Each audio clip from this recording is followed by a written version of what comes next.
Guys, eto nga yung wireless mobile Wi-Fi guys. Samahan nyo akong i-set up at i-testing itong 4G LTE mobile Wi-Fi guys. Tignan natin kung malakas ba talaga ang connection ito. At tignan nyo naman, bagong-bago talaga yan guys kasi may nakasealed pa sa bilog. First guys, ay i-unbox na natin yung nasa loob guys. Nandyan ang kanyang device. Unang-una kung napapansin, magaan at manipis talaga ito. Saktong-sakto talaga sa mga magta-travel dyan at on the go user. Meron na din siyang cable wire and instruction paper guys. Kung saan babasahin nyo yung mga instruction. At ngayon ay ilalagay na natin yung SIM card. Ayan, yung nilagay kong SIM card ay TNT kasi mas malakas sa amin yung TNT dito. Depende sa inyo kung anong mas malakas na SIM card dyan. Kasi open line naman to. Kahit anong SIM card ang isalpak. From red to green guys. Ayan, pag green na lahat ay connected na yan guys. Na pwede nang gamitin.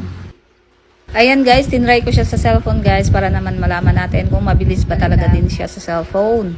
Ayan, nakakonect na nga agad guys. Napakamabilis talaga nito. Wala nang hassle-hassle. Ayan, connected na nga siya.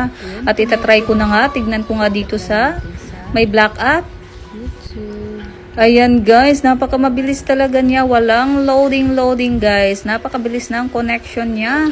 Talagang highly recommended talaga tong product na to. O diba? Walang loading guys. Yan talaga ang ginamit ko.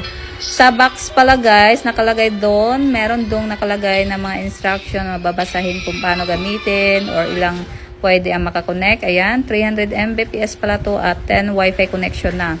Pwede sa tablet, iPhone, cellphone, ayan, madami na siyang makakakonect. Kaya talagang highly recommend and useful talaga to. Ayan, yan talaga ang ginamit ko, 4G. Ayan, yan talaga ang ginamit ko sa Wi-Fi sa cellphone. Ayan, diba? Napakalakas. Kaya naman, nasa yellow basket lang.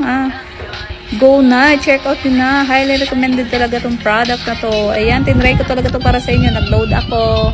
Tinry ko. Ginawan ko talaga ng video. Kaya naman nasa yellow basket, guys.